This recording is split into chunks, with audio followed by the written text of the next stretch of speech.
She slapped me in my own house and screamed, "Give us everything." The words still echo in my ears, like the crack of that slap itself.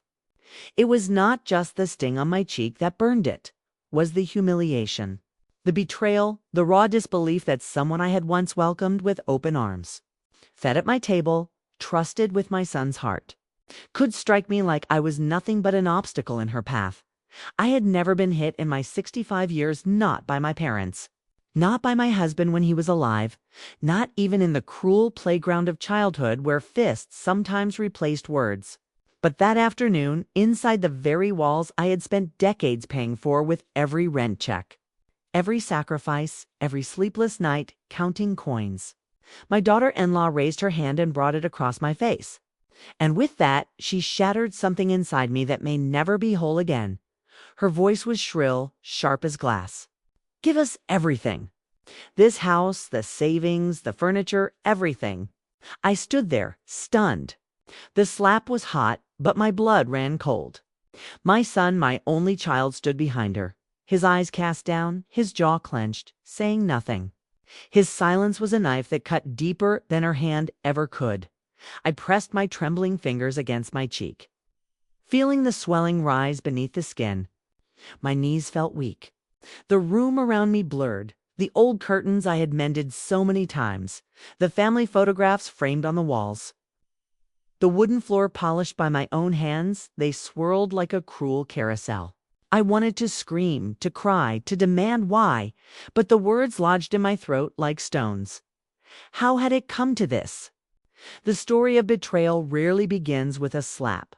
It begins quietly, in whispers and small shifts, in moments overlooked because of love or hope, or the desperate need to believe that family is sacred. I should have seen the signs earlier.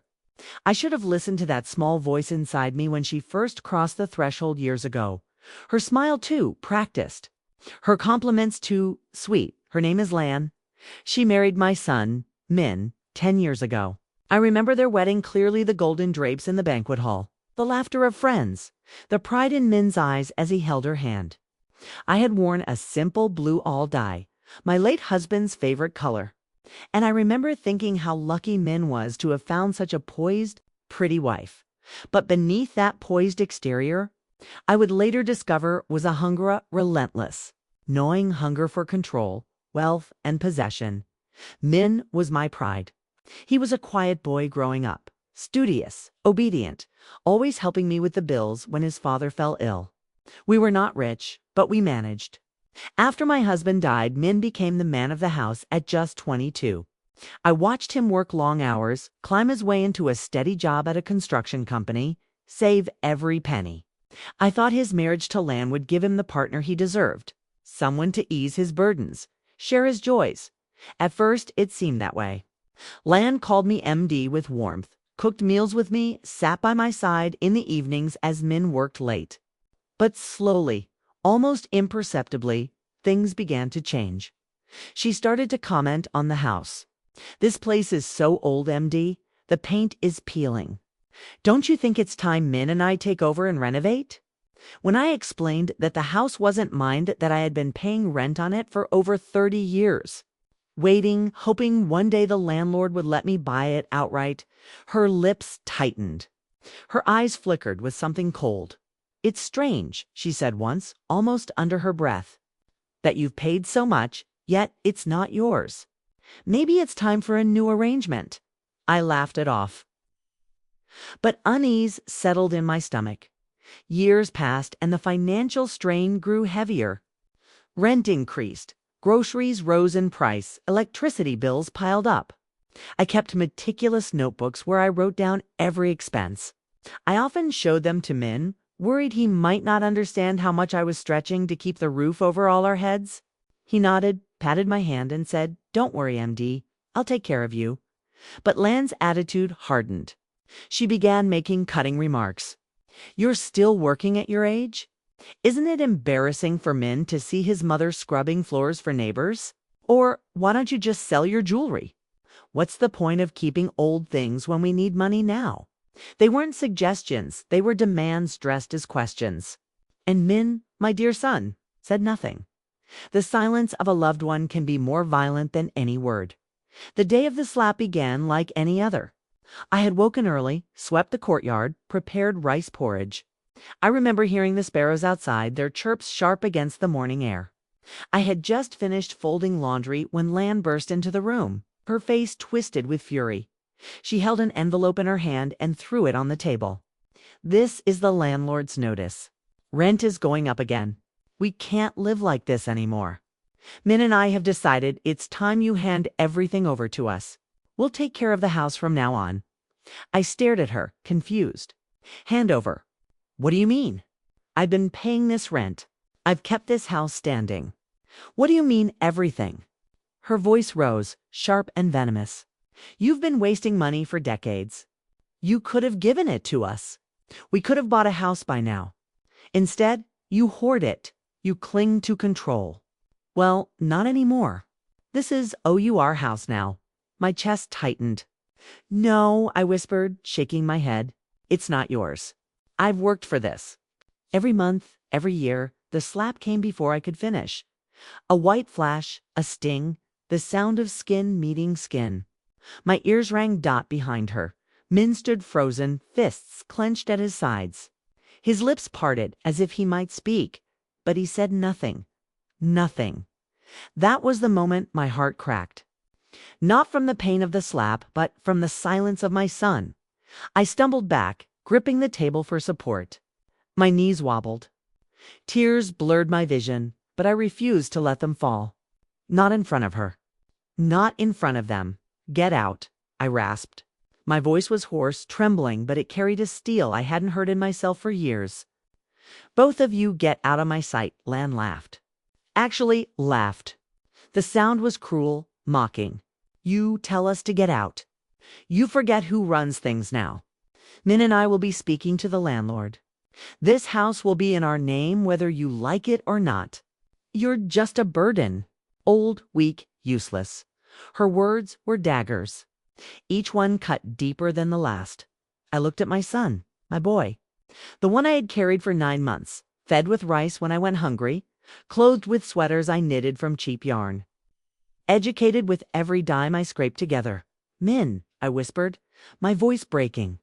"Is this true? Do you want this too?" He looked away, and in that silence I had my answer.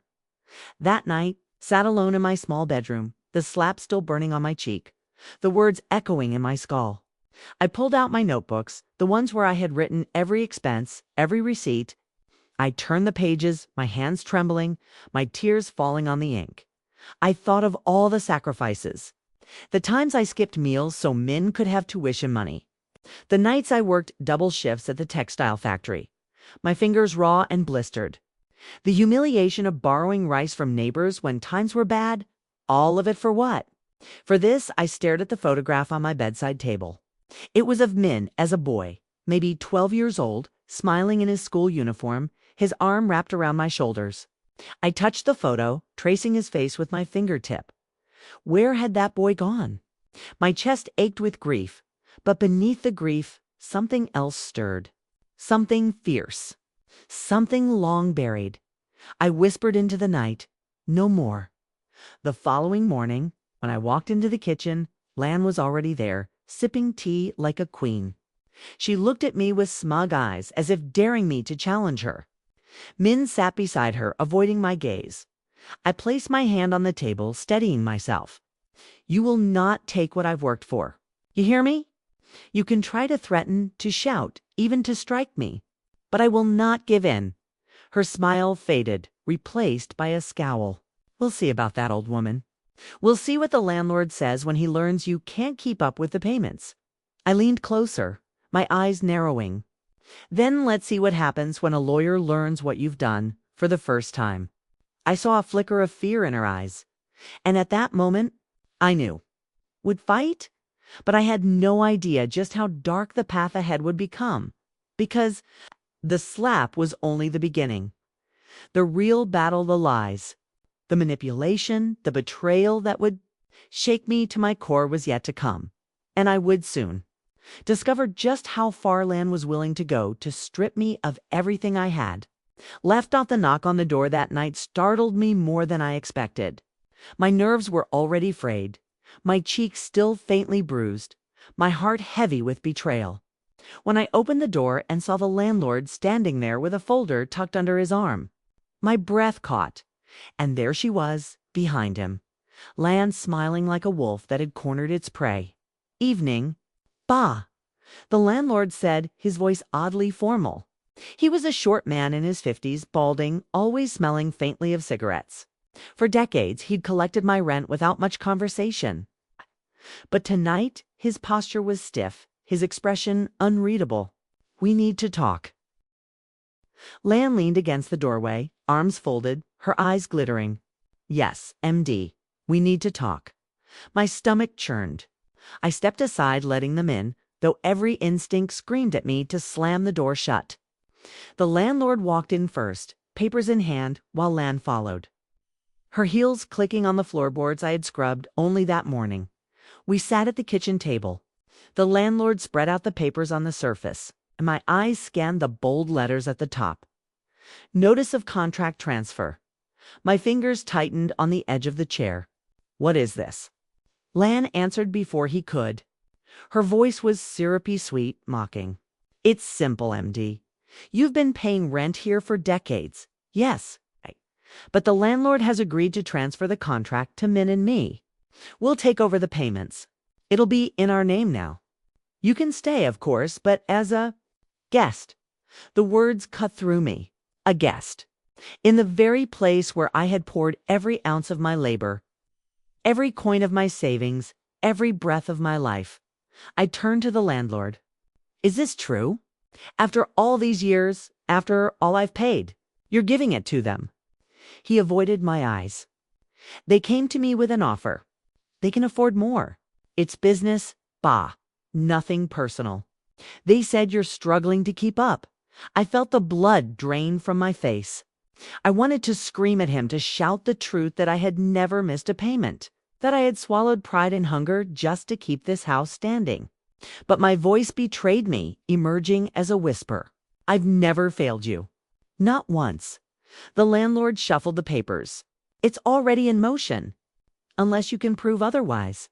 Unless you contest it." His gaze flicked up then, just for a moment. And I saw something in his eyes. Hesitation, maybe even guilt.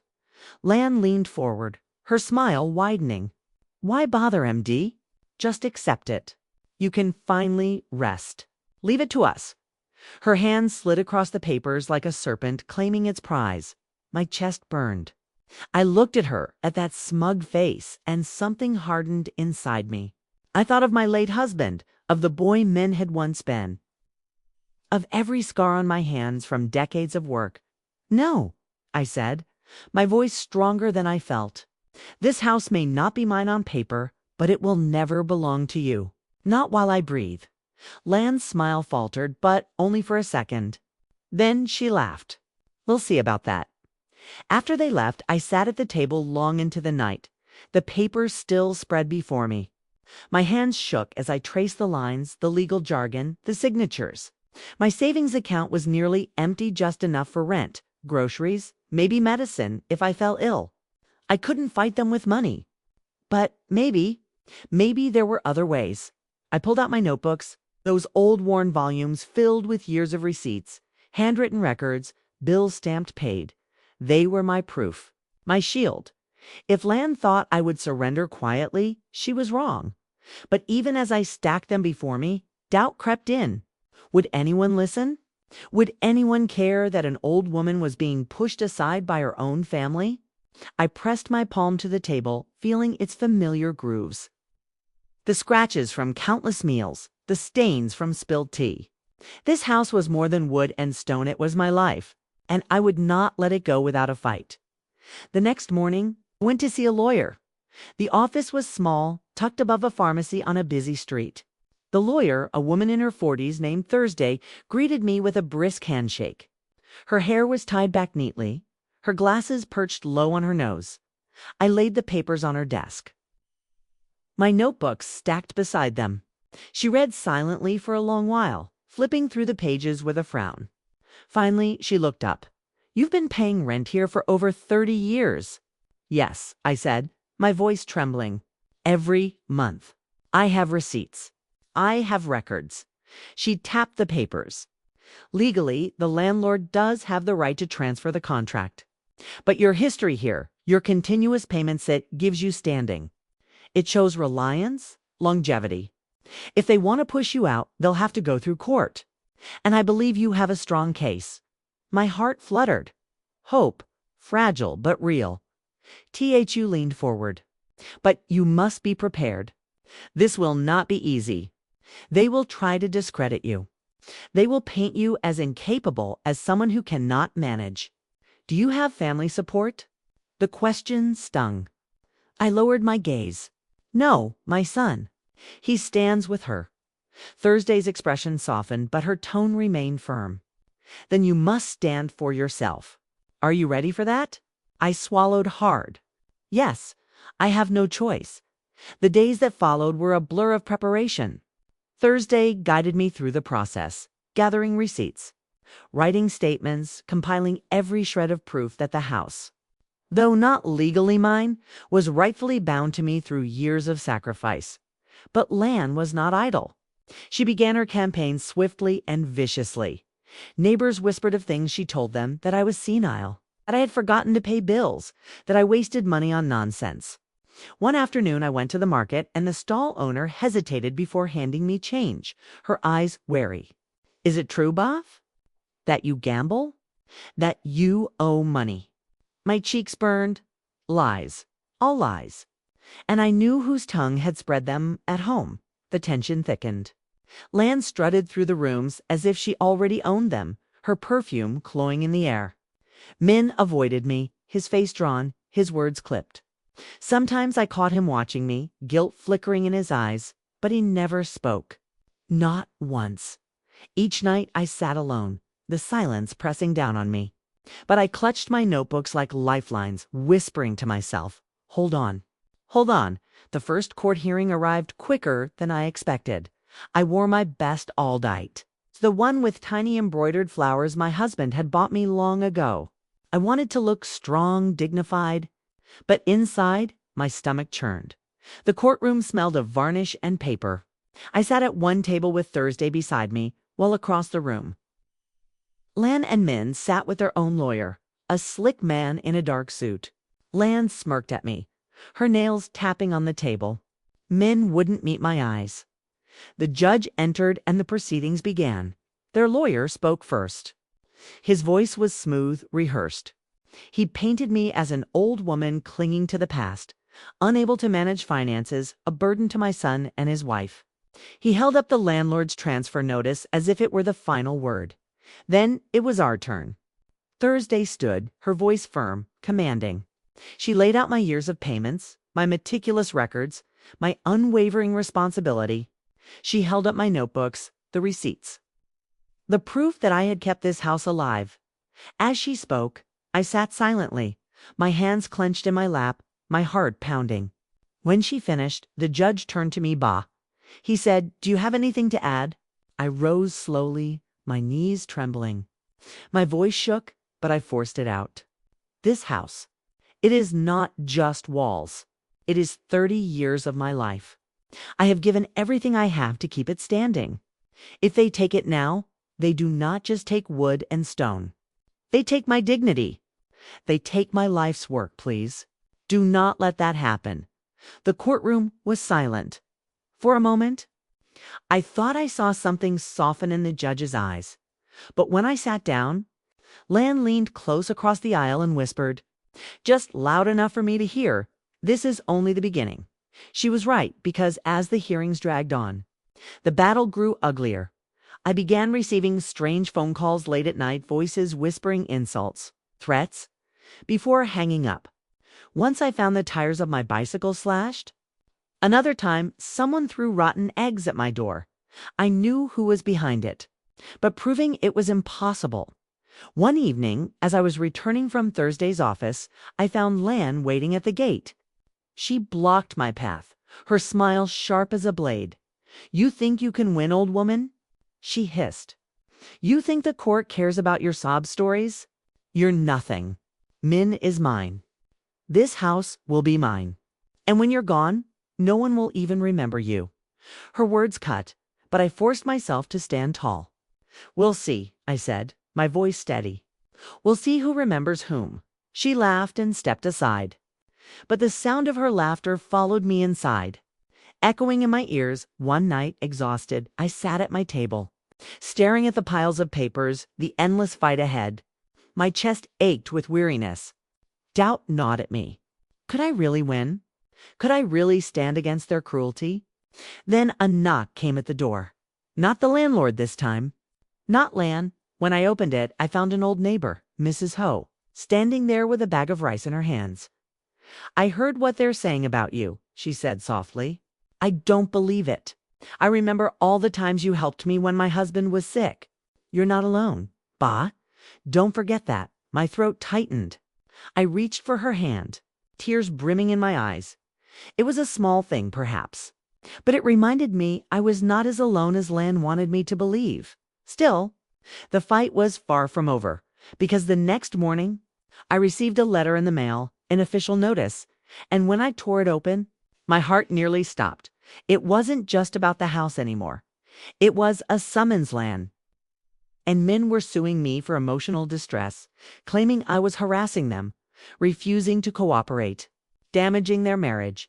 And at the bottom of the letter, stamped in bold ink, were words that chilled me to the bone. "Failure to respond may result in eviction." The letter trembled in my hands as though it carried a weight far heavier than paper. The words swam before my eyes: emotional distress, harassment, failure to cooperate. My breath caught in my chest. I sank into the nearest chair, clutching the armrest like it was the only thing keeping me from collapsing onto the floor. I had expected Lan to fight me over the house, to smear my name, to poison the landlord's ear. But this, to drag me into court as a defendant, to brand me the abuser instead of the victim. It was cruelty dressed in legality, a weapon cloaked in respectability. Tears stung my eyes, but I refused to let them fall. I forced myself to breathe slowly, deliberately. Then, with shaking fingers, I picked up the phone and called Thursday. My lawyer. Her voice on the other end was calm, steady. "Bring the letter to my office tomorrow morning," she said. "We'll draft a response. Do not panic. This is a tactic intimidation. They want to scare you into surrender. Don't let them." Her words were firm, but my heart still pounded. After I hung up, I sat in the quiet house, staring at the fading photographs on the wall. My husband smiling in his army uniform. Min as a child, his face radiant with innocence. And me in younger years, my hair still black, my smile still unbroken. What would they think of me now? What would they think of this war being waged within our family, where love should have lived? The following morning, I arrived at Thursday's office with the letter tucked carefully in my bag. She read it silently, her brows knitting. "This is weak," she said at last, tapping the page. "There's no evidence. It's an attempt to muddy the waters, to force you onto the defensive." "But can they evict me?" I asked, my voice cracking despite my best efforts. "Not without due process. And you have proof, years of proof that you've been the stable one here. We'll file a counterclaim. We'll show that the distress is theirs to bear, not yours." I exhaled, relief mixing with dread. The war was no longer just about ownership. It was about character, dignity, the very story of who I was. And Lan was determined to rewrite that story in her favor. At home, the atmosphere grew more poisonous by the day. Lan strutted about with renewed arrogance, whispering loud enough for me to hear. "The court will see who you really are. You'll regret ever crossing me." Min kept to himself, but his silence was no longer neutral. I saw the way he signed papers when Lan shoved them before him, the way he nodded when she hissed instructions in his ear. He had chosen his side. One evening, as I was preparing a simple meal of rice and vegetables, Lan stormed into the kitchen, slamming a pot onto the counter. "You think your little notebooks will save you?" she sneered. "The judge doesn't care about old receipts. You're pathetic." MD, clinging to scraps of paper like they mean something. I set down the knife I was holding. my hands trembling, not from fear, but from fury. I turned to her, meeting her eyes. These scraps, as you call them, are my life. Every line, every number is proof that I stood where others would have fallen. You will not erase that. Her lip curled, but I saw a flicker, just a flicker of unease in her eyes. She spun on her heel and left the kitchen, but her words lingered like smoke in the air. The second court date came, and with it, a revelation I had not expected. We gathered in the same courtroom, the air thick with tension. Their lawyer presented their claims of emotional distress, speaking of sleepless nights, of a toxic environment allegedly created by me. Then Thursday rose, her voice steady as stone. "Your Honor," she said, "we have evidence that contradicts these claims. We submit statements from neighbors attesting to the defendant's character and behavior. And we present financial records showing consistent payments by the defendant, not the plaintiffs. It is clear who has been responsible here." She handed the judge a stack of papers. My heart pounded as he leafed through them. Then Thursday turned to me. "Ba, would you tell the court about your sacrifices?" I stood slowly, my knees aching, my palms damp. My voice shook at first, but then grew steadier. I told them about the nights I went hungry so Min could eat. About the hours I bent over sewing machines until my fingers bled. About the years of rent paid faithfully, without fail, and then without planning to. I said it. I was slapped. In my own house. By my daughter-in-law, who now claims I harass her. The words hung in the air. Lan's face flushed crimson. She leaped to her feet. "She's lying," she shouted, her voice cracking. The judge banged his gavel. Silence, but the damage was done. The courtroom had heard. I sat down, my heart racing, my body trembling. I hadn't meant to reveal it then, but once spoken, the truth felt like a stone lifted from my chest. After the hearing outside the courthouse, Lan cornered me. Her eyes blazed, her nails digging into her palms. "You'll regret that," she hissed. "You think you can shame me? I'll make sure you lose everything. You'll be out on the street before the year is over." I stared back at her, my voice low, steady. "The only one losing here is you, because every word you speak reveals what you are." For a moment, I thought she might strike me again. But then she turned sharply, dragging Min with her, her heels clattering on the pavement like gunshots. That night, I sat at my kitchen table once more, the house quiet around me. I thought of my husband, of the promises we had made to each other. I thought of Min as a boy, his laughter echoing through these same rooms. And I thought of the slap, the symbol of everything that had broken between us.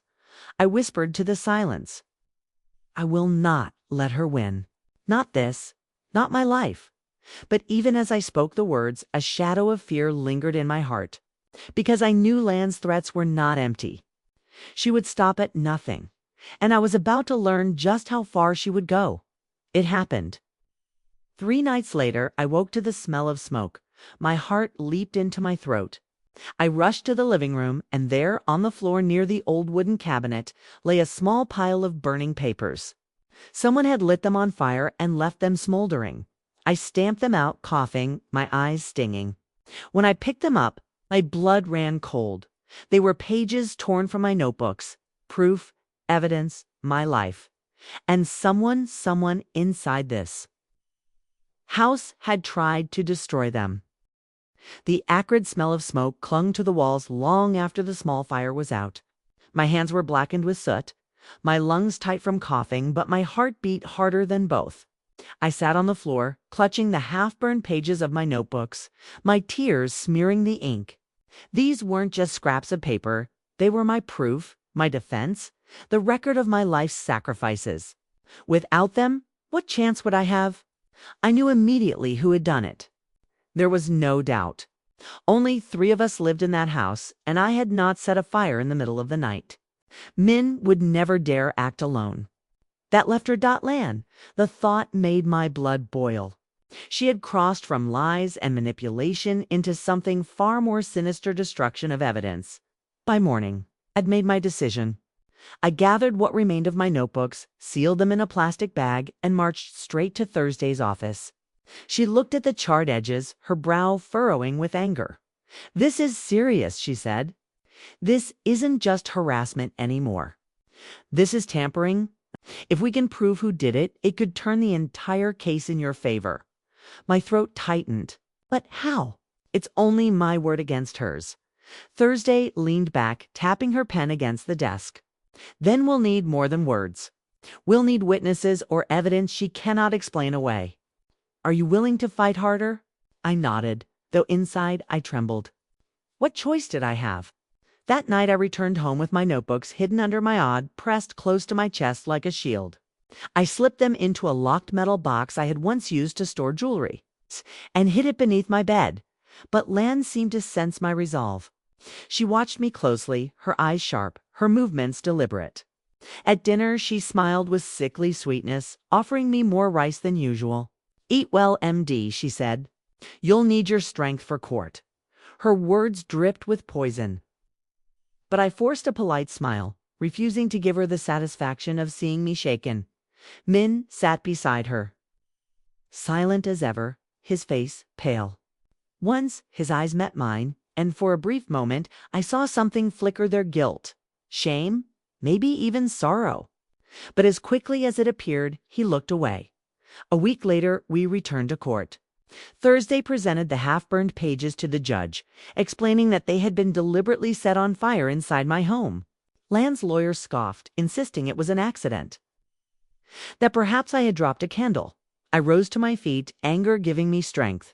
"I have lived in that house for 30 years, I said firmly. "Not once have I set a fire like that.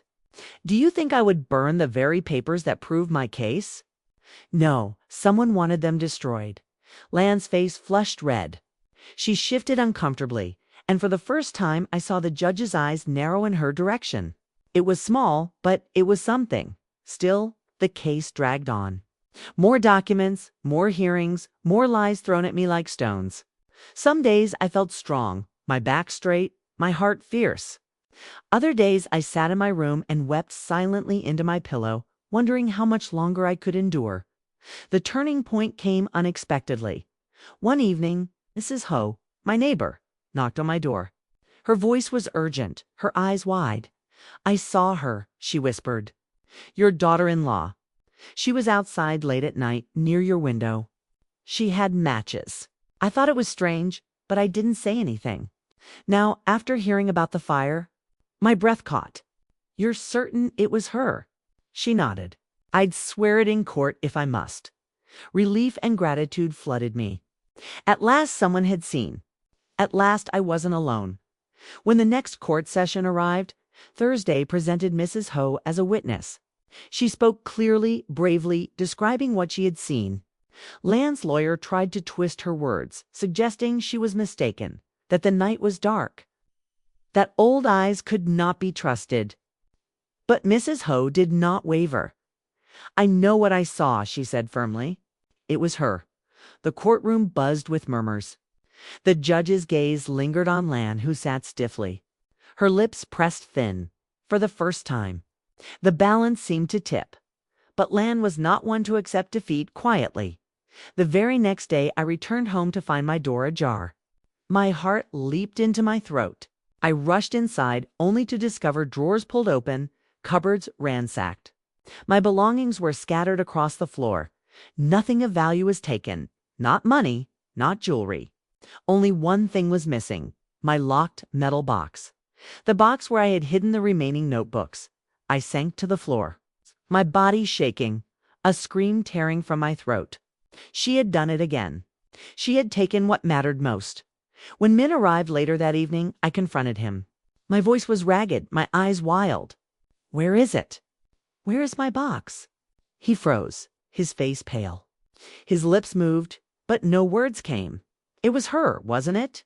I pressed, tears spilling down my cheeks. "She made you take it. Or she took it herself. Tell me, Min, tell me." But he said nothing, nothing, and in that silence found my answer. I staggered back to Thursday's office the next morning, broken but determined. She listened, her jaw tight, her hands clasped. "This is theft," she said coldly. "We'll report it. Even if the notebooks are gone, the act itself strengthens your case. They're exposing themselves with every move. Her words were steel, but inside I was crumbling. Without those notebooks, I felt naked, vulnerable. They weren't just evidence, they were the story of my life. And now they were gone. Still, I forced myself to stand tall. I would not give Lan the victory of seeing me collapse. The next hearing was the most brutal. Yet their lawyer presented new documents, bank statements, showing that Min and Lan had been making payments toward the landlord for months. They claimed this proved they had rightful control of the house, that I had stepped aside willingly. My stomach twisted. How could they produce such papers? Were they forged?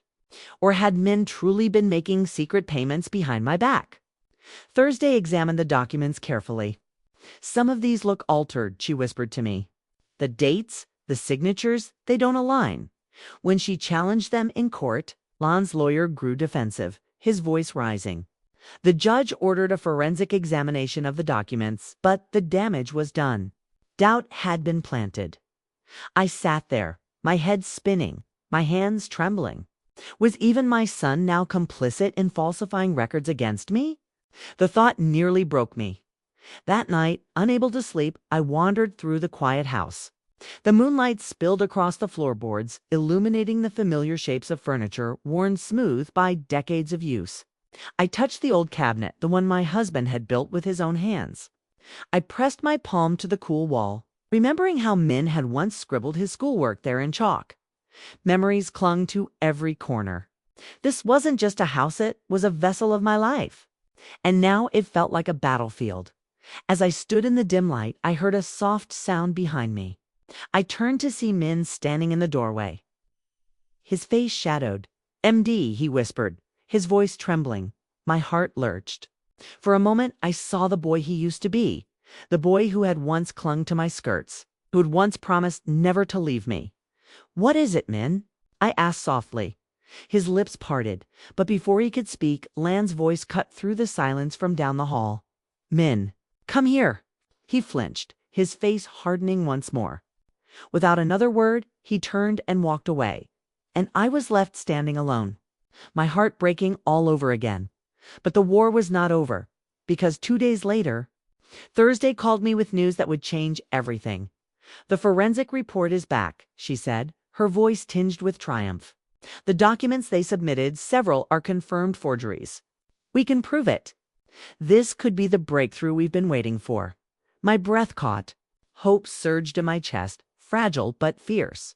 For the first time in months, I felt the tide turning.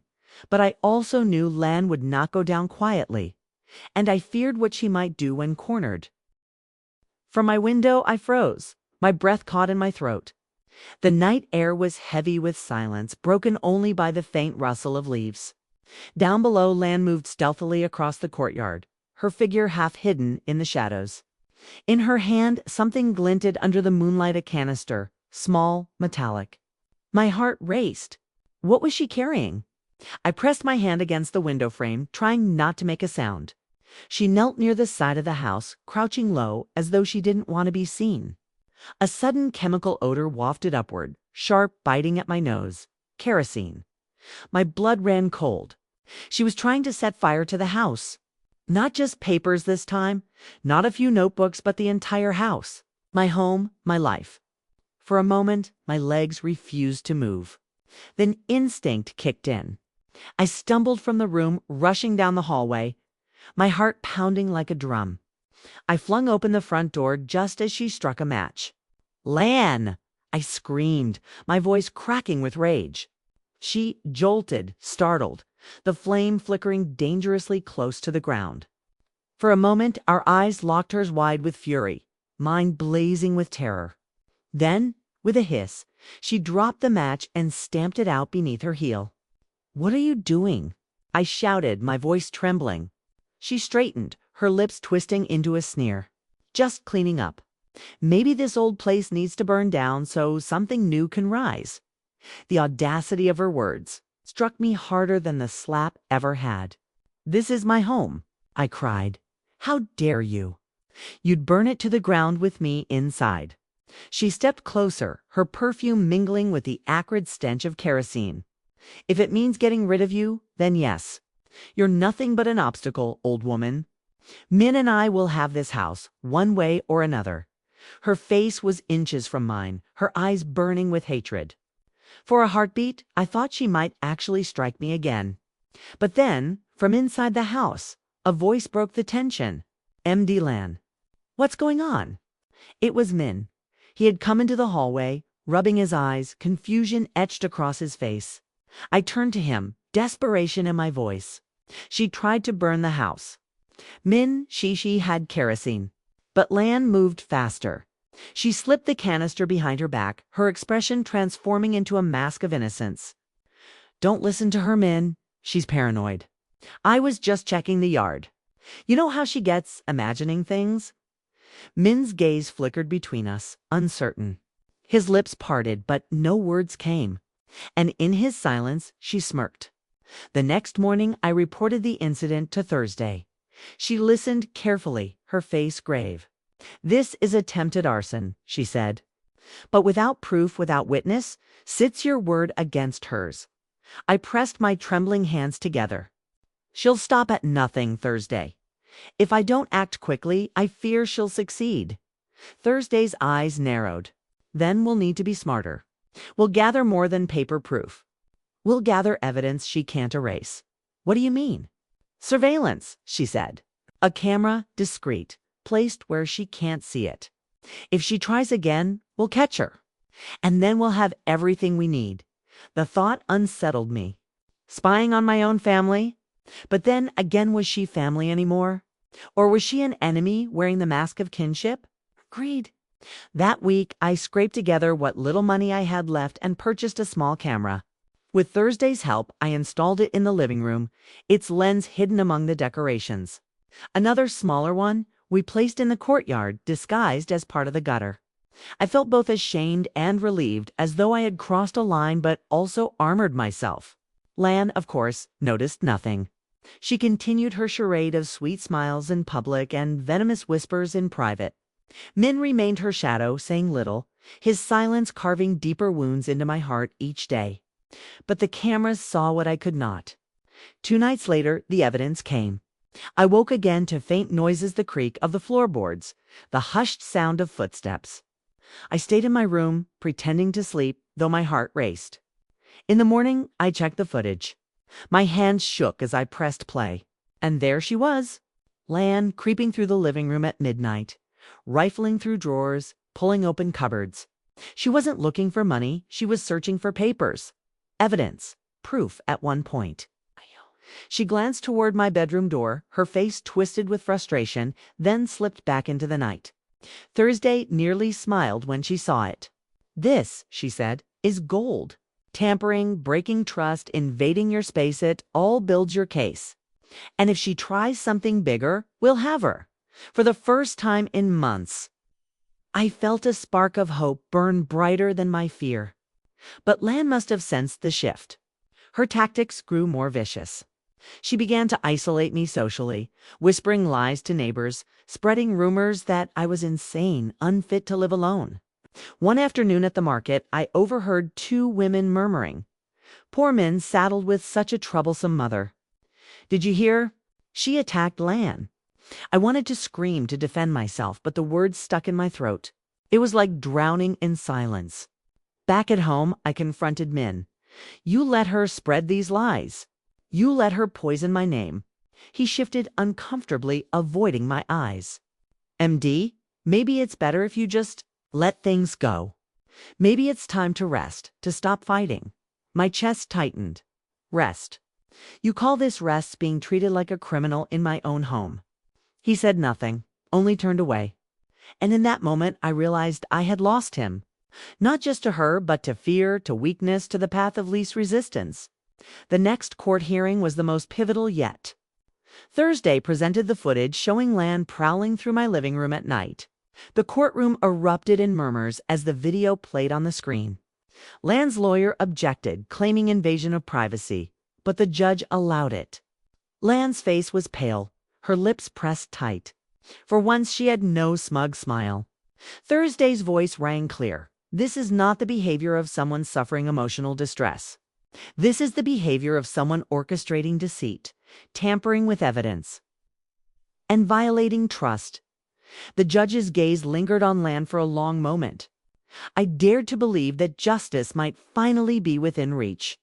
But just as the hearing ended, as I gathered my things, Lan leaned close, her voice a venomous whisper. "You think this is over? I'll make sure you regret every breath you take." And in her eyes, I saw something darker than ever before. That evening, as I locked the front door, I found a note slipped under the frame. The paper was crumpled, the handwriting jagged and rushed. "Drop the case, or you'll wish you had. Next time, the fire won't miss." My hands shook as I read the words, the ink smudging beneath my tears. It was no longer just about the house. It was about my life. The note lay on the table, its jagged letters like scars across the paper. I stared at it until my eyes blurred, my chest tight with both fear and fury. The threat was no longer subtle. It was a promise. She would burn me out of existence if I dared continue. For a long time, I sat motionless, listening to the creaks of the old house, the distant barking of dogs, the steady tick of the clock. Every sound felt amplified, every shadow alive. Was she outside now, watching? Would she strike tonight? But then a fire ignited within me different from the one she had tried to set with kerosene. A fire of defiance.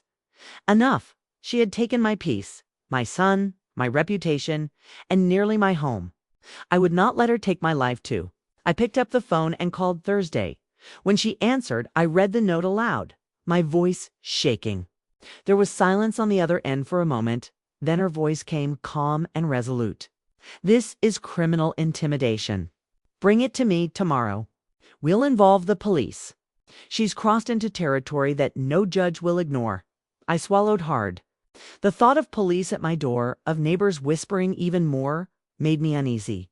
But the thought of another midnight fire, of never waking from the smoke, hardened my resolve. "Yes," I said. "Do it." The next morning I walked into the police station, clutching the note in a plastic sleeve. The officer behind the desk looked at me skeptically at first. But when Thursday explained, showing the court documents and the video evidence, his expression shifted. "We'll open a file," he said, scribbling in a ledger. "If you receive any more threats, keep them. Don't throw anything away. And if anything happens, call us immediately." I nodded, though inside I felt both relieved and terrified. Relieved that at last the law was officially on my side. Terrified because I knew Lan would see this as escalation. And when cornered, snakes strike hardest. At home, the atmosphere grew suffocating. Lan barely spoke to me now, but her silence was heavier than her insults had ever been. She moved through the house like a storm contained, her eyes cold, her jaw clenched. Min, too, seemed changed. His silence now carried tension, unease. Once or twice I caught him glancing at me with something almost like pity, but he never said a word in my defense. His loyalty was shackled, his courage gone. One evening, as I washed the dishes, he lingered in the doorway. "MD," he said softly, "maybe it's better if you just give in, let them have the house. It's not worth all this." I turned to him, soap dripping from my hands, anger rising in my chest. "Not worth it. Min, this is my life. Do you know how many nights I went hungry so you could study? Do you know how many hours I bled into these walls? And you tell me it's not worth it?" His face twisted, guilt flickering. "I didn't ask you to." The words cut deeper than any slap. My heart lurched, my breath catching. "No," I whispered. "You didn't ask. You just took. And now you let her take even more." He lowered his eyes and walked away. And something in me shattered, never to be mended. The next court session was brutal. Thursday presented the threatening note as evidence, arguing that it showed a pattern of intimidation. Lan's lawyer dismissed it as fabricated, claiming I had written it myself for sympathy. My fists clenched. Why would I terrify myself? I demanded, my voice echoing across the courtroom. Why would I plant fear in my own home? The judge silenced me with a stern look.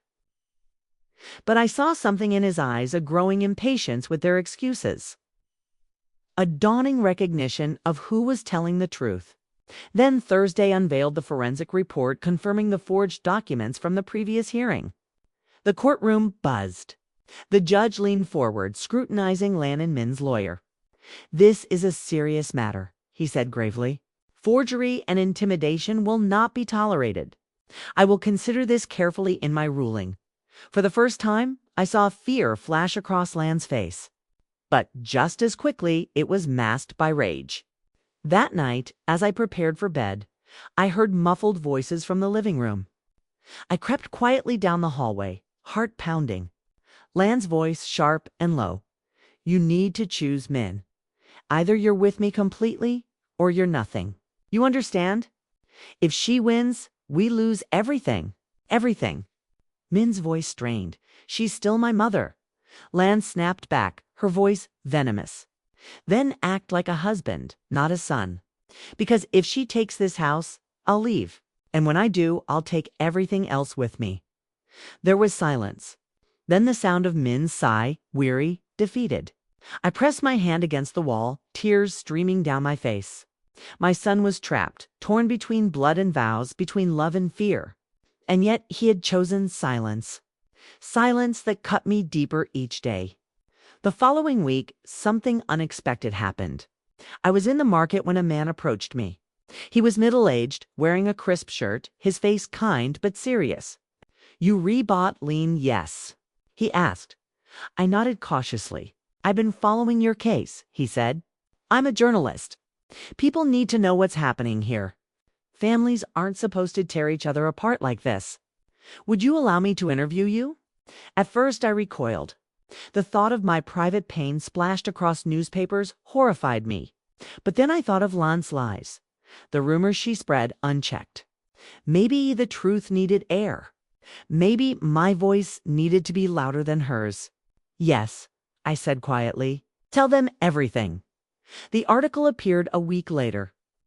In bold letters, elderly mother battles son and daughter-in-law for home, a story of betrayal and resilience. It spread quickly. Neighbors who had once avoided me now nodded in quiet support. Strangers sent letters of encouragement. Small donations slipped under my door. For the first time, I felt the weight of community behind me, not against me. But Lan's fury was volcanic. She stormed into my room, slamming the newspaper onto the table. "How dare you humiliate us like this? You think sympathy will save you? I'll destroy you, MD. Do you hear me? I'll destroy you." Her face was inches from mine, her spit flecking my cheek. But this time, I did not flinch. I met her gaze with steady eyes and whispered, "You already destroyed yourself." She froze, trembling with rage, then stormed out. The final hearing loomed. Weeks of testimony, lies, evidence, and counterclaims had led to this. The courtroom was tense, filled with murmurs of onlookers who had read the article. Thursday spoke with calm conviction, laying out the pattern of abuse, the forged documents, the threats, the surveillance footage. "This is not a case of an old woman unwilling to let go," she said firmly. "This is a case of exploitation, intimidation, and betrayal. And it must end here." Their lawyer stumbled, defensive, unable to counter the mounting evidence. Finally, the judge looked down at me. "Bob, do you have any final words?" I rose, my hands trembling, but my voice clear.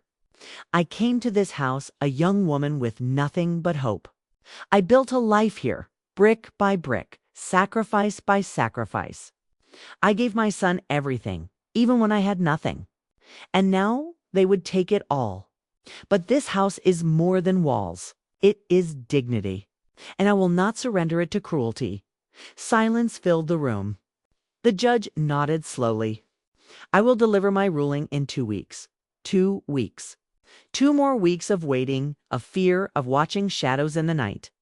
That night, I returned home to find the gate ajar. My heart pounded as I stepped inside. The house was dark, too quiet. And then from the living room, I heard it. The sound of glass shattering. I rushed forward, and there, in the glow of the moonlight, stood Lan, hands gripping a hammer, shards of my framed photographs scattered at her feet. Pictures of my husband, of Min, as a child, lay in ruins. She turned to me, her face twisted with madness. "If I can't have this house," she spat, "then neither can you." She raised the hammer again. And in that moment, I knew it was no longer just about survival. It was about ending this once and for all. Her scream filled the room as the hammer swung downward. Time seemed to slow. I stumbled backward, my hand shooting up instinctively, expecting pain, expecting the shatter of bone. But instead, the hammer slammed into the wooden table, splintering it into pieces. Lan's chest heaved, her eyes wild, strands of hair clinging to her sweat-slick face. She raised the hammer again, her knuckles white. "Lan, stop." The voice cracked through the chaos. It was Min. He had burst into the room, his face pale, his eyes wide. For the first time in years, I saw genuine fear in him. "Get out of the way, Min." Lan shrieked. "This ends tonight." But Min didn't move. He stepped between us, his hands raised. His whole body shook. "Enough, Lan. Enough. This isn't you. This isn't us." Her laughter was bitter, jagged. "Not me. This is exactly who I am. I won't live in the shadow of your mother anymore. Either she goes or I do. Choose." Her words struck like a whip. The hammer trembled in her hands, suspended between fury and desperation. Min's shoulders sagged. His eyes met mine, tired, haunted, ashamed. And then, in a voice barely above a whisper, he said, "I choose my mother." The hammer slipped from Lan's grasp, clattering to the floor. The sound echoed like a gunshot. For a heartbeat, she stood frozen, her chest rising and falling. Then she turned, her scream breaking into a sob, and fled the room. The door slammed behind her. Silence filled the wreckage. Shards of glass glittered across the floor, broken frames like fallen memories. My hands trembled. My breath came in ragged gasps. Min sank to his knees before me. "MD, I'm sorry. I should have spoken sooner. I should have protected you."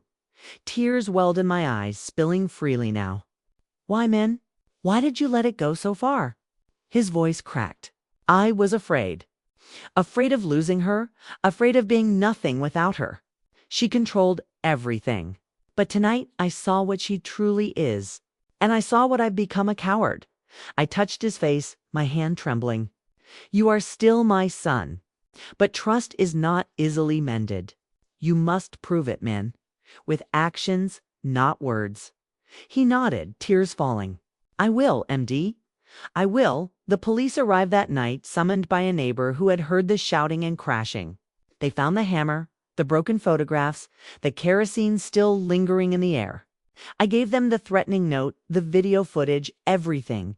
Lan was arrested for intimidation, attempted arson, and assault. Her screams echoed down the street as they led her away, curses thrown at me until the patrol car swallowed her voice. I stood at the gate, the night air cool against my bruised cheek. And for the first time in months, I felt a fragile sense of safety. 2 weeks later, the courtroom was packed.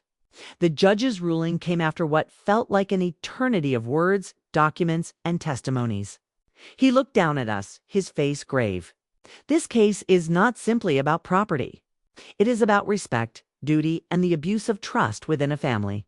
The evidence shows clear attempts at intimidation, forgery, and destruction of property by the plaintiffs.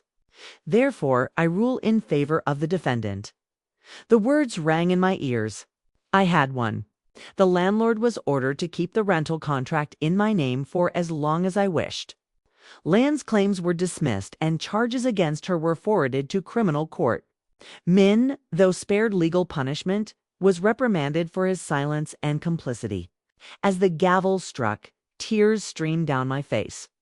30 years of sacrifice had not been erased. My dignity had been restored. Afterward, people I barely knew approached me with quiet words of respect. Strangers sent me letters praising my courage. The journalist who had written my story clasped my hand and said, "You've given others hope. Bah, you've shown that even the voiceless can fight back." But the most difficult moment came when Min stood before me outside the courthouse. His shoulders slumped, his eyes filled with regret. MD, he whispered, I don't expect forgiveness. I don't deserve it. But please, let me try to make this right. I studied his face, the lines of stress, the shame etched deep. My heart ached. He was my son, the boy I had raised, but he was also the man who had betrayed me.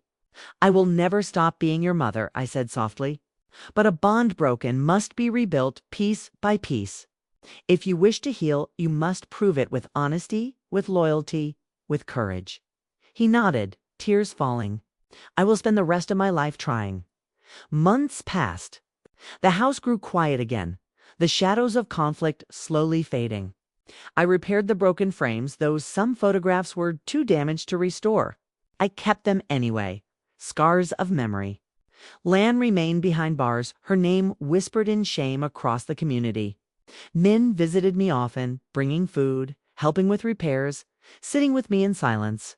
Slowly, painfully, the wound between us began to stitch together. One evening, as we shared a meal, he said, MD, I used to think strength meant silence, but you showed me it means standing, even when your knees shake. I smiled faintly, my eyes misty. Strength, Min, means never letting others decide your worth. Remember that?